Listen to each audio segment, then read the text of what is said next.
Oke guys, selamat datang lagi bersama saya di segmen Aku Tolol kali ini ya guys ya. Dan di video kali ini gue tuh mau ngebahas soal operasi deportasi super rasis yang ada di Inggris terhadap orang-orang Tiongkok alias Cina. Yang operasinya namanya adalah Home Office 213/926. Jadi intinya orang-orang Cina yang ada di Inggris itu tiba-tiba tuh dipulangin alias dideportasi secara sepihak. Dan istri-istri mereka yang berwarga negara Inggris itu nggak dikasih tahu sama sekali kalau suami-suami Cinanya ini yang jago bikin obat ini tiba-tiba dipulangin. Dan bahkan sampai mereka tuh pada meninggal pun nggak ada informasi soal deportasi yang dilakukan pemerintah Inggris pasca Perang Dunia Kedua waktu itu. Nah, gimana detailnya? Bagaimana serasis itunya Inggris itu? Ya, mari kita bahas di video kali ini. Jangan lupa like, share, subscribe, follow gue di Tirlon Santoso kalau misalkan mau kasih gue referensi topik-topik menarik yang bisa gue bahas di video selanjutnya. So let's begin the video guys.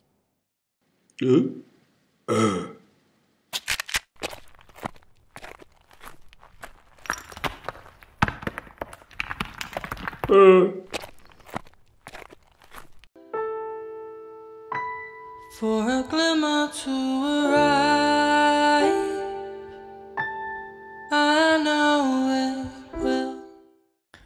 Oke, kita ngomongin kata rasisme ya. Sebuah kata yang kayaknya sampai detik ini masih susah lepas dari manusia di seluruh dunia. Ini tinggal masalah mayoritasnya siapa, minoritasnya siapa ya, sebenarnya gitu doang. Tapi yang kali ini mau gue bahas adalah sebenarnya rasisme yang terjadi ke orang-orang Cina di Liverpool, Inggris pasca Perang Dunia Kedua. Dan apa aja yang sebenarnya terjadi dan kenapa ini tuh bisa sampai kejadian. Nah oke, di sini gue bakal ngebahas secara singkat kenapa bisa banyak orang-orang Cina itu datang dan bahkan jadi tinggal di daerah Liverpool. Jadi memang hubungan Inggris sama Cina itu salah satu alasannya adalah memang karena perdagangan, itu pastilah itu.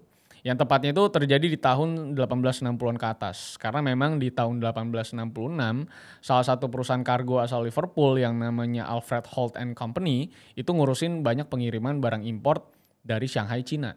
Dan barang-barangnya itu contohnya kayak sutra, kapas, dan juga daun teh. Kan Inggris juga kayak Cina ya, orang-orangnya tuh demen minum teh gitu ya. Makanya ada English breakfast tea gitu kan. Nah dari sana kan jelas banyak pertukaran pekerja lah. Yang Inggris ke Cina dan yang Cina ke Inggris. Makanya dari sejak adanya perdagangan yang besar-besaran kayak gitu, mulai banyak orang Cina yang masuk ke Liverpool buat jadi pekerja di kapal-kapal kargo Inggris. Buat jadi teknisi dan juga kerjaan-kerjaan lain yang berhubungan sama kapal. Yang intinya itu mereka jadi pelaut lah karena memang pasti punya basic kapal juga dari perdagangan lewat laut. Dan orang-orang juga nyebut mereka sebagai nama seamen. Dan dengan banyaknya pelaut yang sering keluar masuk Inggris, gak sedikit juga yang mutusin akhirnya buat tidak balik dan akhirnya tinggal di Inggris buat merantau lah istilahnya di sana. Buat ngerjain hal-hal yang mereka bisa. Dari mulai bikin tempat tinggal semacam kos-kosan, dagang bahan makanan pastinya, bikin tempat cuci baju, dan bahkan ada juga yang jadi detektif swasta guys. Makanya Chinatown tuh ada di mana-mana karena memang ini rakyat-rakyat nomaden yang suka muncul kemana-mana gitu ya. Nah akhirnya mulai makin banyak juga orang Cina yang mencoba peruntungan lah bisa dibilang buat merantau ke Liverpool. Jadi dari mulut ke mulut, kuping ke kuping. Jadi akhirnya pada masuk ke Inggris. Karena memang per tahun 1911 aja data sensus di sana tuh nunjukin kalau ada 400 penduduk di Liverpool yang berkebangsaan Cina. Dan setelah beres Perang Dunia Pertama jumlahnya itu meledak sampai ribuan. Jadi makin banyak terus tuh memang imigran dari Cina yang datang dari waktu ke waktu ke Inggris. Makanya dengan banyaknya orang Cina yang datang ke Liverpool, kota ini tuh jadi salah satu Chinatown yang paling pertama di wilayah Inggris dan salah satu yang terbanyak juga orang Cinanya di tahun 1900-an awal. Walaupun memang mayoritas imigran-imigran kayak dari Cina, Afrika, dan negara-negara lain tuh tetap aja dianggap alien sebenarnya sama orang-orang lokal Inggris. Dan mereka juga harus bawa-bawa surat-surat registrasi yang harus diupdate secara berkala buat ngasih tahu status mereka tuh di sana sebagai apa dan ngapain. Jadi kudu bawa surat keterangan gitu mereka kemana-mana di saat itu jadi kayak KTP gitu ya. Dan memang mayoritas imigran itu ngedapetin perlakuan rasis juga dari orang-orang lokal. Sampai detik ini pun juga masih rasis sebenarnya. Dan tentunya yang dapat perlakuan kayak gini tuh orang-orang yang berwarna kulit selain putih. Kayak orang Asia dan juga Afrika tentunya.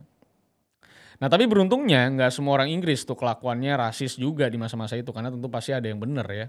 Karena ada juga yang memang masih berbaur.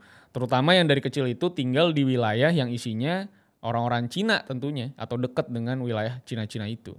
Dan salah satu yang mengapresiasi keberadaan orang-orang Cina di Liverpool itu adalah koran Liverpool's Weekly Courier yang bilang kalau orang-orang Cina di sana itu pekerja keras dan hidupnya sesederhana, bisa dibilang nggak terlalu banyak mau ini itulah gitu.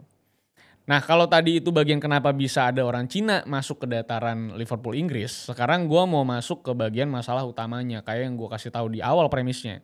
Nah jadi kan di tahun 1900-an awal itu udah banyak tuh orang Cina yang masuk ke Inggris, bahkan sampai ribuan juga kan jumlahnya ya. Nah tapi di tahun 1930-an akhir, jumlah mereka tuh semakin banyak dan meledak, terutama pas Perang Dunia Kedua itu dimulai.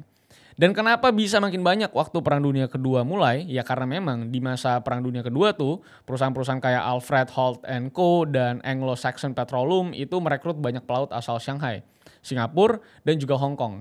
Yang makanya jumlah pekerja kapal laut yang beretnis Tionghoa itu makin banyak yang datang ke Liverpool. Di sana mereka itu tuh kebanyakan kerja di kapal-kapal kargo yang ngangkut minyak bumi, bubuk mesiu dan juga bahan makanan buat suplai perangnya Inggris.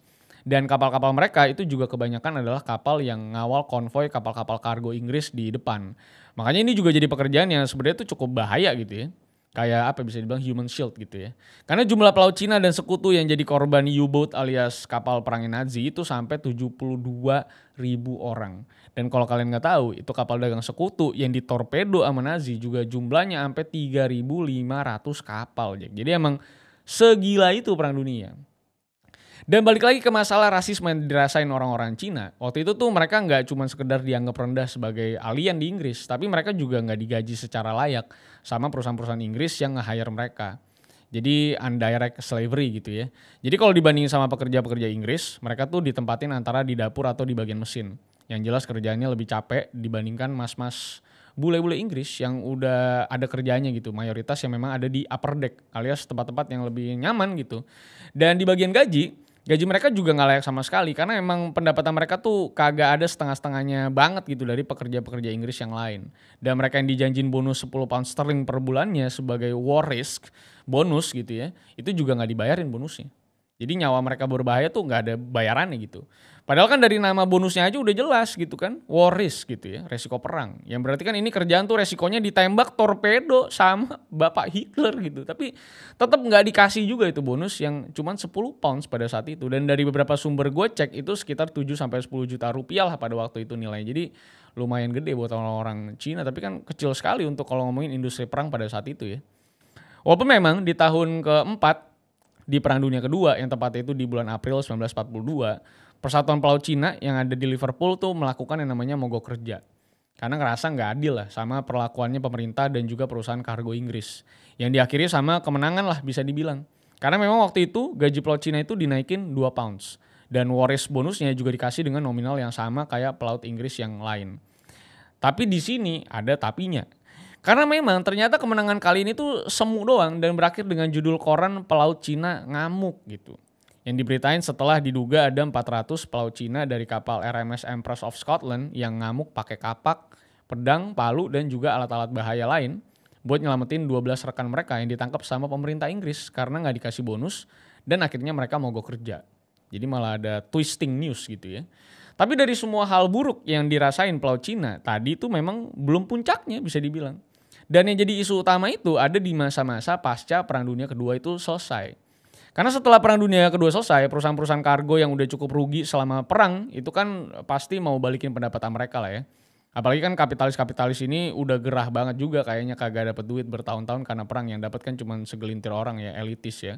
Makanya mereka tuh langsung nge-cut off gaji pelaut-pelaut Cina sampai jadi lebih nggak layak dan bahkan nggak cukup sama sekali buat hidup sebulan di Inggris. Dan pemotongan gaji tadi itu berlanjut ke pemecatan orang-orang Cina yang kerja di sana. Yang 2 bulan pasca Perang Dunia Kedua di November 1945, itu ada 2.000 pelaut Cina dipecat dan akhirnya nganggur di Liverpool jadi gembel. Dan perusahaan-perusahaan yang mecat mereka tuh ngaku kalau yang dipecat itu adalah orang-orang yang sering bikin onar sama polisi katanya. Yang padahal nggak tahu juga apakah statement itu tuh valid atau enggak. Dan kalau tadi itu dari sudut pandang perusahaan swasta ya, kali ini tuh dari pemerintah Inggris yang nggak mau nerima keberadaan mereka di tanah Inggris. Karena mereka juga bilang kalau mereka tuh harus ngelakuin langkah kayak biasa dengan nyingkirin orang asing yang katanya itu unwelcome di negara mereka. Yang padahal ini pelaut-pelaut Cina juga bisa dikategorikan sebagai pahlawan perang juga karena udah kagak digaji layak gitu ya, resikonya tinggi juga di rudal dalaman haji tapi tetap mau kerjain gitu. Harusnya kan kayak pahlawan gitu. Nah, tapi penyingkiran para pelaut Cina ini tuh sebenarnya diperberat sama hukum Inggris sendiri. Yang cuman memang akhirnya ngebolehin deportasi ke orang-orang asing yang punya riwayat kriminal. Dan yang punya riwayat kriminal itu cuma 18 dari total 2.000 orang yang ada. Jadi emang susah banget sebenarnya buat menyingkirkan orang-orang Cina ini dari tanah Inggris walaupun polisi-polisi sudah dibikin-bikin gitu. Makanya akhirnya yang paling pecah adalah di tanggal 19 Oktober 1945 di mana Home Office Inggris, Foreign Office, Kementerian Transportasi Perang, Kepolisian Liverpool, sama petinggi imigrasi Liverpool itu ketemu dan meeting. Dan meeting itu dinamai Home Office 213/926 atau HO 213/926. Yang dimana meeting mereka itu ngerencanain buat mendeportasi massal semua pekerja Cina yang ada di Liverpool dengan cara ilegal. Karena memang sebenarnya nggak bisa sebenarnya kan mendeportasi orang gitu aja setelah mereka tidak butuh gitu. Jadi kayak cuma dibuang doang. Kan jatuhnya jadi kayak perbudakan gitu ya. Udah nggak butuh, udah nggak ada gunanya dibuang gitu. Dan polisi-polisi yang dia bikin juga tidak bisa membantu untuk mendeportasi mereka-mereka ini. Jadi ya udah pakai cara ilegal aja. Dan setelah meeting itu rampung, pemerintah Inggris itu langsung nyiapin kapal-kapal dari perusahaan kargo Blue Funnel. Dan markirin semua kapal kargo mereka yang udah kosong dari muatan barang. Dan setelah kapal-kapal itu siap semua, kepolisian Liverpool sama pihak imigrasi itu keliling kota. Dan masukin semua rumah hunian yang memang punya perusahaan kargo kayak Alfred Holt & Co. Dan di sana mereka langsung ngebawa keluar semua pelaut Cina yang masih tinggal di sana buat langsung naik ke kapal-kapal kargo yang sudah disiapkan sama pemerintah Inggris. Awalnya, pihak pemerintah Inggris tuh nggak langsung mendeportasi semuanya. Terutama buat para pria-pria Cina yang udah nikah sama perempuan Inggris. Karena di saat itu kondisinya tuh kan udah bertahun-tahun ya pria-pria Cina ini tuh bolak-balik ke Liverpool ya. Dan pasti ada lah bisa dibilang benih-benih cinta gitu ya. Sama cewek-cewek Inggris lagi ngangkat barang terus berkeringat terus gitu kan mungkin senang gitu kan ya. Makanya banyak juga akhirnya yang nikah dan punya anak sama cewek-cewek lokal asli Inggris. Maka secara moral orang udah nikah dan punya anak sama warga negara sana ya minimal kasih keringanan lah. Buat minimal tinggal atau boleh bawa istri sama anaknya balik ke Cina misalnya. Tapi nggak lama setelah itu, masih di bulan November, salah satu petugas imigrasi Liverpool bilang, kalau ngasih hak tinggal ke pria-pria Cina yang punya istri orang Inggris itu sama saja tidak bijak. Dan lebih baik lanjut aja gitu buat mendeportasi massal semuanya tanpa terkecuali. Dan buat informasi juga, harusnya semua orang Cina yang dipekerjakan di Inggris pada waktu itu mayoritasnya pria dan memang dikit banget wanitanya. Dan balik lagi ya ke faktor deportasi massal ini. Operasi ini tuh nggak bisa dibilang sebagai operasi yang kooperatif dan damai ya. Jadi nggak bisa dibayangkan ini santai-santai aja. Karena memang dari jejak data yang ada, banyak kata round up atau penangkapan yang ditujukan ke orang-orang Cina yang sebenarnya nggak ada salahnya juga, tapi malah ditangkap dan deportasi. Jadi dikriminalisasi. Makanya operasi rahasia ini tuh akhirnya mulai disadari sama warga lokal Liverpool. Terutama istri-istri yang ditinggal tanpa kabar sama suami-suami mereka yang orang Cina. Dan setelah jadi headline di banyak media koran, sebenarnya di pertengahan tahun 1946 itu ada gerakan dari anggota Dewan Ketenagakerjaan yang ngebawa kasus hilangnya banyak pria Cina ini ke perwakilan Home Office.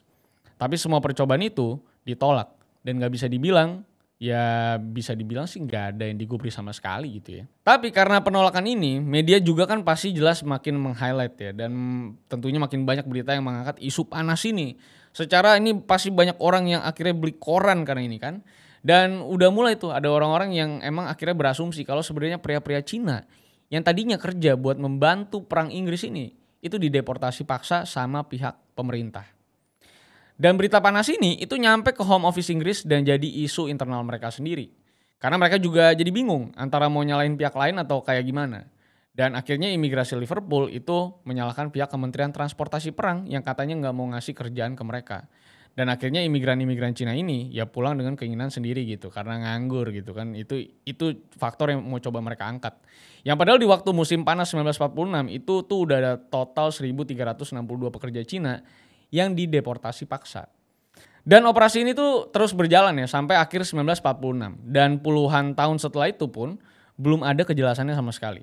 Kecuali dari satu orang yang namanya Chan Tanyon. Pria asal kota Ningpo yang lahir di tahun 1903. Nah, Tanyon ini itu mantan pekerja di kapal Blue Funnel waktu Perang Dunia Kedua. Dan dia juga dideportasi paksa di tahun 1946 dengan ninggalin istri dan 4 anaknya.